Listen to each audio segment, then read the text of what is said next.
Hello and welcome one and all to Kanpai News! It's news time. This is Kanpai News for the week commencing the 26th of October 2025. I am your spooky host, Nasuth. I am joined as always by Xeno and Thaylien. How are you boys doing this week? Yes, and? I say as always, but Thaylien wasn't here last week. Indeed. There was a nice Rainer section instead. But because I'm still ill, no such sprites this time. I want to keep them away so they don't get too ill from me. Lol. There's a little bit of news that's not covered here. Really? So we're getting Thaylien and I have ganged up on Nasuth here. He keeps on giving us the stories we don't want to talk about. You know, he's just tormenting us.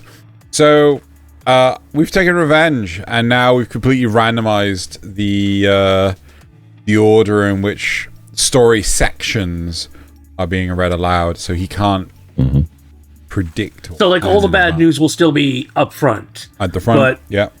We won't know who's getting what story until... From the rest. Until which makes it very ironic. One of my stories is exactly the story Nasuth would have given me anyway. Yes. Right. Okay, so Xena said no more Reina segment because he's a big meanie poopy head. So I guess we'll just get right into the news. Starting with oh, dishy. Aw. And Thalien's weird controller thing. Right, starting with the Love Hina creator steps down from government post. Manga and artist politician Ken Akamatsu has stepped down as Japan's parliamentary vice minister of education, culture, sports, science, and technology, handing the role over to Masato Shimizu. Though leaving the vice minister position, Akamatsu continues his political work in the House of Councilors, where he now serves on multiple committees related to education, culture, youth, consumer affairs, and sustainability.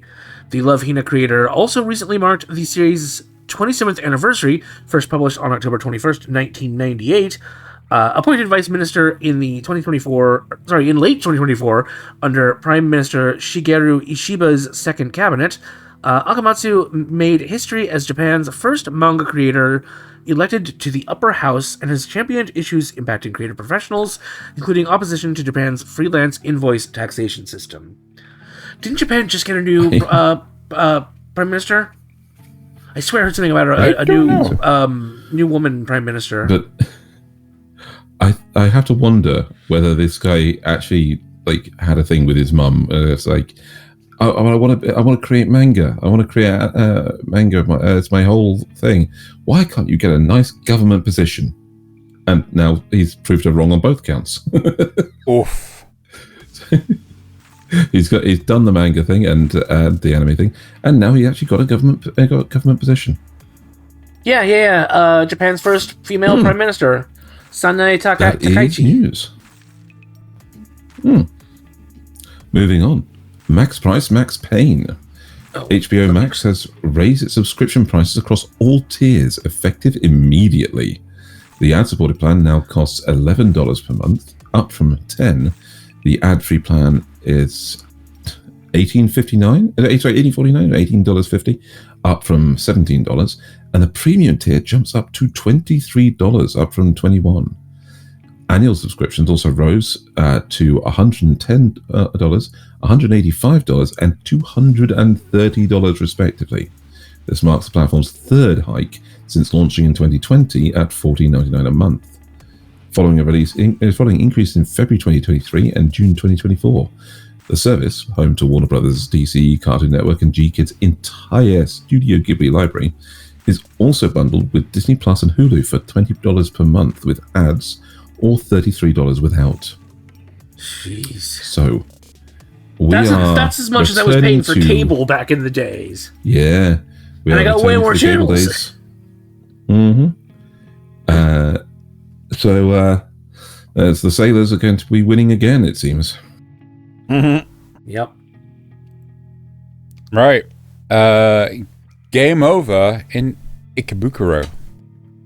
After 40 years of operation, the Adores Sunshine Game Center in Ikebukuro will close its doors on January 18th, 2026, citing various circumstances. That's in air quotes. Located just a short walk from the JR Ikebukuro station east exit in the former Cinema Sunshine building, the arcade has been a long-time staple for Tokyo's gaming scene.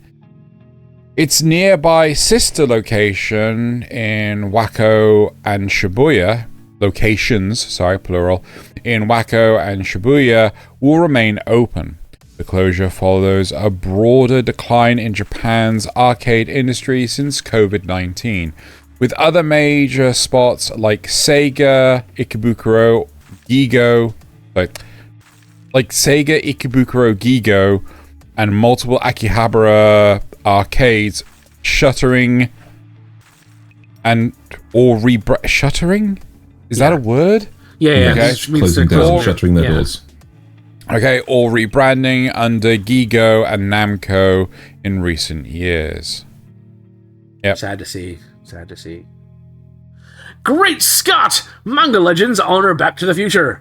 Tokyo Comic-Con is celebrating Back to the Future's 40th anniversary with special illustrations by manga greats like Koji Inada from Dragon Quest: The Adventures of Dai, Masakazu Katsura from Video Girl Ai, and Kazushi Hikiwara from Bastard! Featuring Marty McFly and Doc Brown. They will all be showcased during the December 5th to 7th event, which will also host cast members Christopher Lloyd, Leah Thompson, Tom Wilson, and Claudia Wells.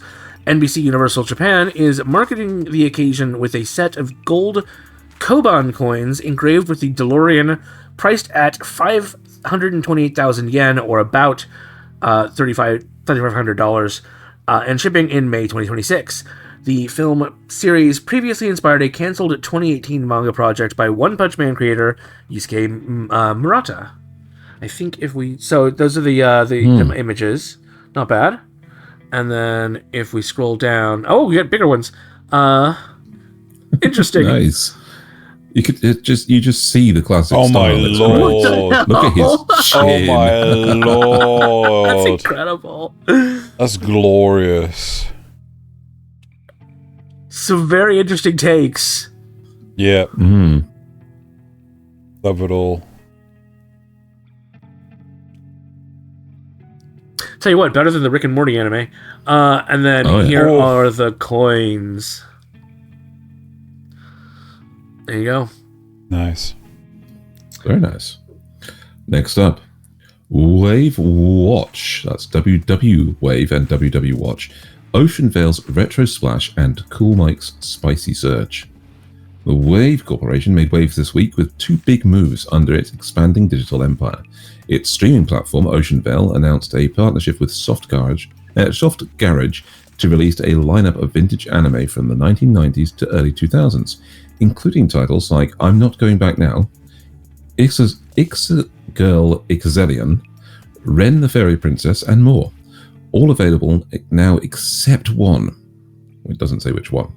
Meanwhile, Wave's Coolmic site revealed it will launch 9 new English manga this month, featuring everything from sweet BL romances like We're Gonna Reject This Stupid Fate, to steamy mature stories such as Sweet Dream Desires and How the Girl with No Self-Esteem Became the Class Otaku's Plaything. The moves highlight Wave's growing grip on both nostalgia-driven streaming and boundary-pushing manga distribution. I think it's important to have somebody who's willing to push those boundaries, but especially with a title like Heroes in Peril, A World Without a Demon King is an orgasmic hell. Oh my god! Which is where the heroes defeat the Demon King and live happily ever after as you cannot read that out. Right. Fujimoto Anthology. I keep reading that as apology. Fujimoto Anthology Ignites global premiere.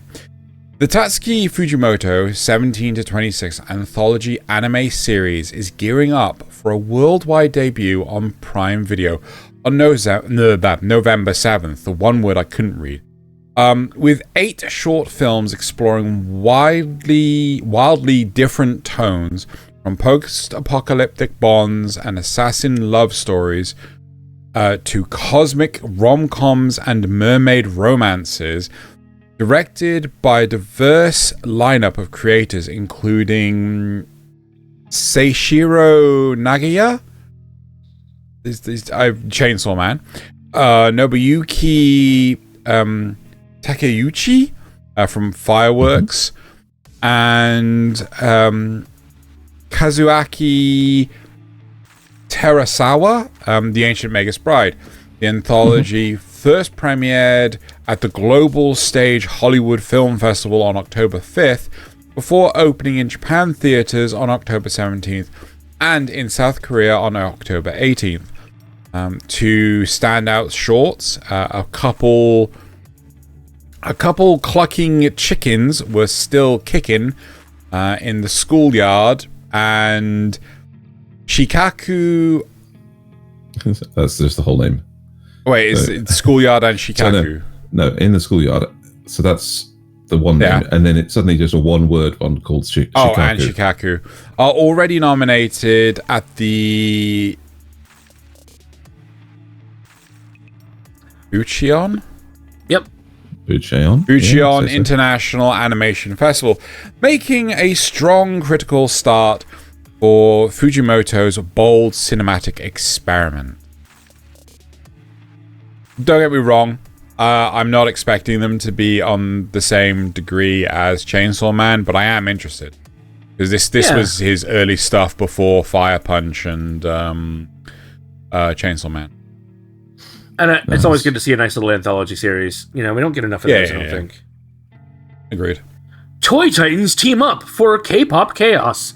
Mattel and Hasbro are joining forces with Netflix as global co-master toy partners for the smash hit film K-pop Demon Hunters.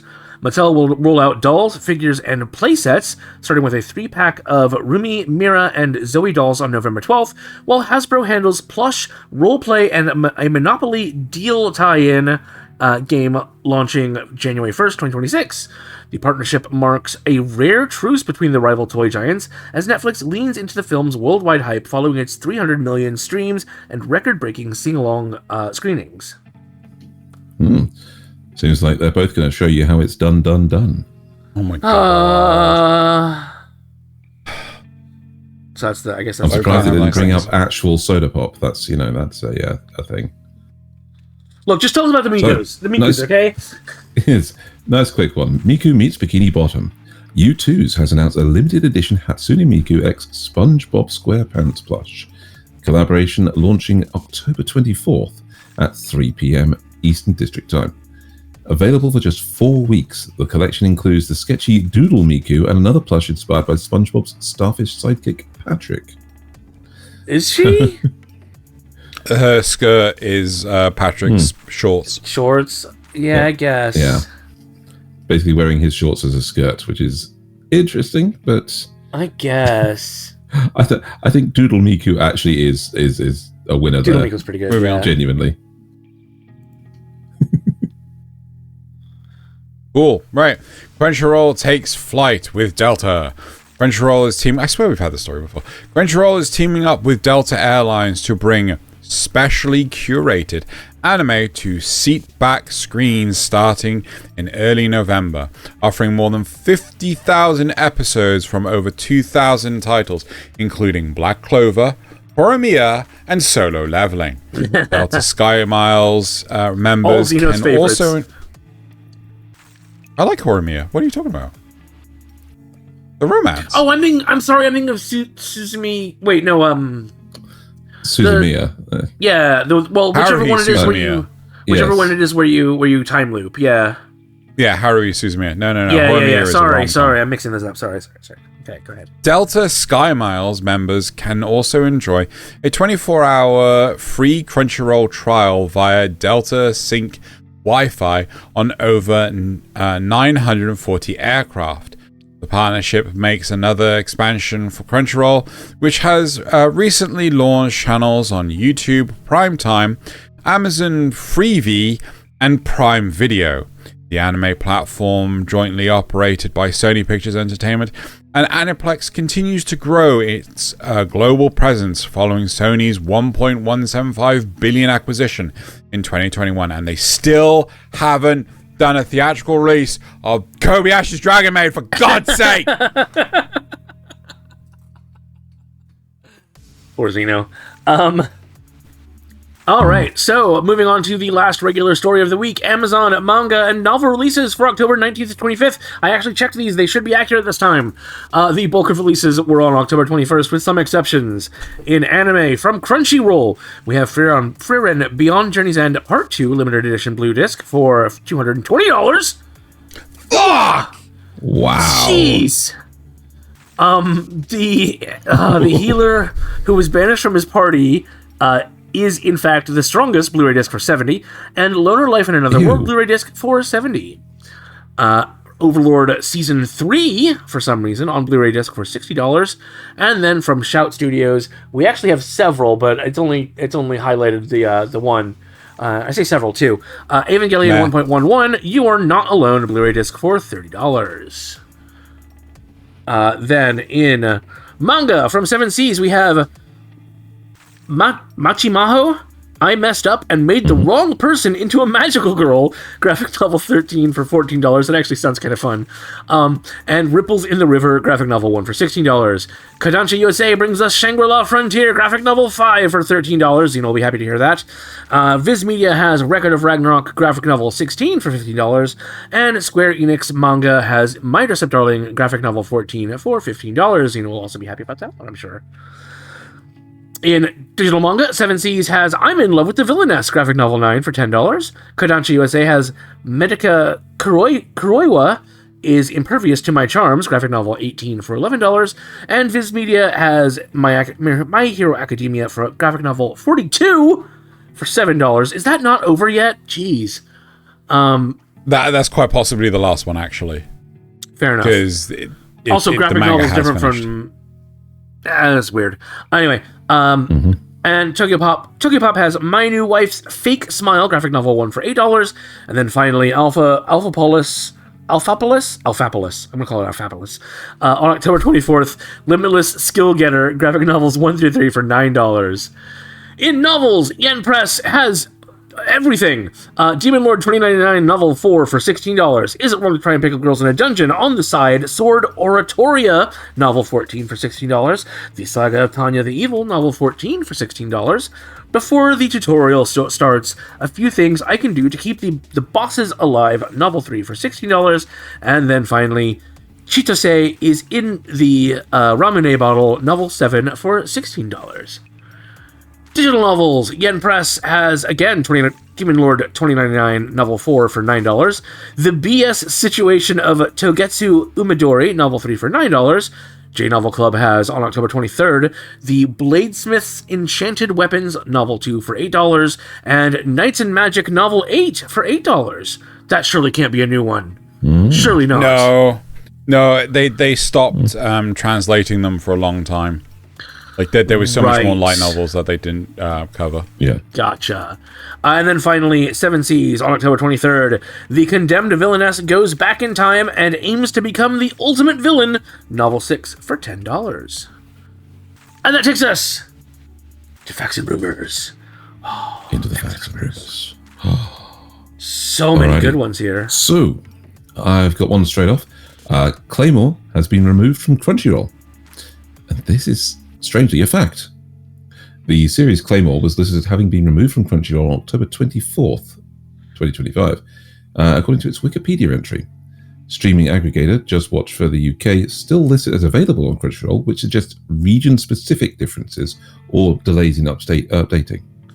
And Games Radar reported that in the US, the title appears to have been removed from Crunchyroll's library, though it may still appear via some Crunchyroll's partner channels. And no official statement from Crunchyroll or its parent company was found confirming the removal date or reason. So while the removal appears to be real, at least in certain regions, the absence of an official confirmation means it could involve regional licensing changes or temporary delisting. Viewers in the UK or other territories may still find it accessible depending on regional licensing. So if you plan to watch it, consider alternative platforms or digital purchases since availability may fluctuate. Unfortunately, we all know VPNs are illegal Or- in the UK, so... Well, no, Yeah. the UK isn't too worried about it though. Yeah, Just we got don't it. find it Still. accessible. Yeah, you don't. Moving on. Jujutsu Kaisen Season 3 airs in January 2026. And this is a fact.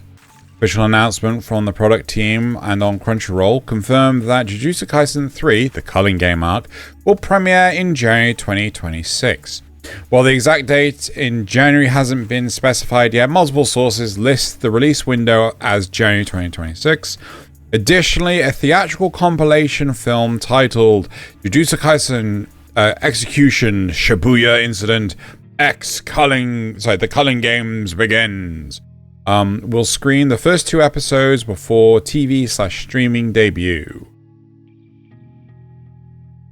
Right. Okay, so Apothecary Diaries is getting a new movie and season in 2026. This is a fact. The anime, The Apothecary Diaries, something no Hitori Goto, has officially announced a 3rd season and a theatrical movie. The announcement states Season 3 will premiere in October 2026 with the first core, and the second core in April 2027. Jeez, that's a long time away. The theatrical film will have an original story by the light novel author Natsu Hyuga and is slated for a December 2026 Japanese release. Oh, I wonder if that means that it's supposed to like fit in between the 2 cores. Could be. Could do. That'd be weird. Oh man, I hope not though, because that would suck for Western audiences that can't see the film. Well, Yeah. I mean, if the film's coming out in December and the next season isn't coming out, or the next core isn't coming out until April. October the following. Oh No, that's April. true. That's Yeah. probably enough time for it to come over. One would hope. All right. So our last rumor of the fact or rumor is the new Ghost in the Shell anime by Science Saro is due to air in January 2026. This one actually is a rumor. Science Saro officially announced a new Ghost in the Shell TV anime project slated for release in 2026. As of now, no official confirmation specifies January. So the confusion likely arises because the anime programming block Carnival launches in January 2026, leading some fans and outlets to infer the series will begin then. Without an official date from Science Saro or production staff, the January 2026 claims remain speculative. There we go. Oh, it'll come when it But comes. that is our facts and rumors. It Yeah. is indeed our facts and I missed rumors. the doubt. I mean, Science Sarah have been Surprise. knocking it out of the park with Dandadan and Sander and Yeah, I have faith. I have faith in them. Faith. And Devilman Crybaby. Fuck off. Right, that does it for the news this week. Make sure you stay tuned later this week for Kanpai Cast. We're back again. We're back finally after our week off with the 2025 autumn 3-episode rule. So make sure you stay tuned for that. I think we kept the actual review section to around 2 hours, which is shocking. I mean, we will keep it, anyway. And then hopefully we Based see on you the back number of shows that we're each reviewing, it should come down below what we've done for the previous shows. 100%. So there. And then hopefully we see you back here next week for more news. For more news. News.